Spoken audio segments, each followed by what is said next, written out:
જૂનાગઢના જાલણસર ગામના હજારો લોકોએ આવેદનપત્ર પાઠવી વહીવટીતંત્રને 15 દિવસનું અલ્ટિમેટમ આપી અને 15 દિવસમાં અસામાજિક તત્વો અને લુખ્ખાગીરી કરનાર તત્વો સામે કોઈ કડક પગલાં નહીં ભરવામાં આવે તો જાલણસર સહિતના અનેક ગામના લોકો રસ્તા પર આવી જઈને રસ્તા રોકો આંદોલન કરશે તેવી ચીમકી ઉચ્ચારી છે। તો અસામાજિક અને લુખ્ખાગીરીના ત્રાસ સામે હજારો લોકો ટ્રેક્ટરમાં બેસી કલેક્ટર ઓફિસે પહોંચી અને આવેદનપત્ર આપતા જોવા મળ્યા કે જ્યાં જૂનાગઢના જાલણસર ગામના લુખ્ખાગીરી અને દાદાગીરી કરનારાઓને તથા માંસ મટન વેચનારાઓ સામે 15 દિવસમાં કોઈ કાર્યવાહી નહીં થાય તો જાલણસર સહિતના આસપાસના લોકો રસ્તા પર ઉતરી જાય અને આંદોલન કરશે। તો આ સાથે જ આપણી સાથે સંવાદદાતા પ્રકાશ દવે જોડાઈ ગયા છે।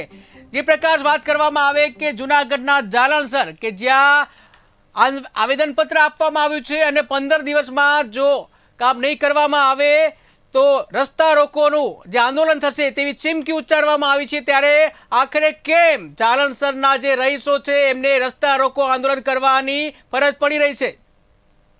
જી મહેન્દ્ર, ચોક્કસથી વાત કરવામાં આવે તો જાલણસર ગામ જૂનાગઢનું છે અને છેલ્લા 20 વર્ષથી આવી રીતના ગુંડાગીરી અને અસામાજિક તત્વોનો ત્રાસ તે ગામને સહન કરતા આવ્યા છે અને અતિરેક બહુ થઈ ગયો એટલે ગઈકાલે જિલ્લા કલેક્ટરને ગામ લોકોએ અસંખ્ય મહિલાઓ અને પુરુષોએ આવી અને એક વિસ્તૃત આવેદનપત્ર આપ્યું હતું અને આવેદનપત્ર દરમિયાન એવું જણાવ્યું હતું કે ગામમાં દારૂથી લઈને ગુંડાગીરી એટલી બધી વધી ગઈ છે કે જે બેન દીકરીઓની પણ કોઈ સલામતી આ ગામમાં જોવા મળતી નથી અને અસામાજિક તત્વોએ માજા મૂકી છે। એવા સમયે આવી બધી પ્રવૃત્તિઓ, માંસ મટનનું વેચાણ થાય છે, આવી તમામ પ્રવૃત્તિઓ છે એ બંધ કરવામાં આવે અને જે આવા લેવાગુ તત્વો છે એમને આમે કડક હાથે કામ કરવામાં આવે એવી કલેક્ટરશ્રીને અસંખ્ય લોકોએ આવીને રજૂઆત કરી હતી।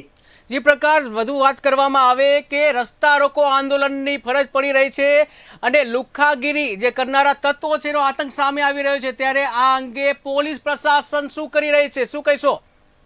જી ચોક્કસથી ગઈકાલે જે કલેક્ટરને જેમ આવેદનપત્ર આપ્યું ગામ લોકોએ એ રીતના એસપી સાહેબને પણ તેઓ મળ્યા હતા અને એક આવેદનપત્ર આપ્યું હતું અને એ માંગ કરી હતી કે 15 દિવસમાં અમારો આ પ્રશ્ન ઉકેલવામાં નહીં આવે તો અમે રસ્તા પર આજ તો અમે 800 થી 1000 લોકો આવ્યા છીએ। આવનારા દિવસોમાં જો કોઈ પ્રશ્ન કે અસામાજિક તત્વો કે ગુંડાગીરી સામે જો પગલા ભરવા નહીં આવે તો અમે આજે 5000 જેટલા લોકો આસપાસના તમામ ગામો આવી અને રસ્તા રોકો આંદોલન પણ કરીશું તેવી ચીમકી વહીવટીતંત્રને આપી છે।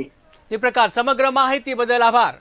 તો જૂનાગઢના જાલણસર જે ગામ છે ત્યાં 15 દિવસનું અલ્ટિમેટમ આપવામાં આવ્યું છે। આખું ગામ 10 ટ્રેક્ટર ભરાઈને 1000 માણસો આવ્યા છે, હજી અમે આવો 50 ટ્રેક્ટર ભરાઈને આવશું। હવે ન્યાય નહીં મળે તો અમે અહીંયા રહેશું। હવે અમારે પૂરેપૂરો ન્યાય જોઈએ બધા પાસે।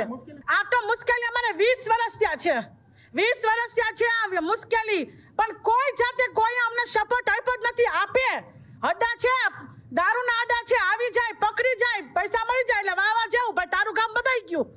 પછી એ નથી જોતા કે એનું ઘરે હું છે હું નથી। પૈસા પરમેશ્વર થઈ ગયો છે બધાનો, પણ પૈસા આમ જો કોકની ઘરની ઇજ્જત આબરૂ જોવો।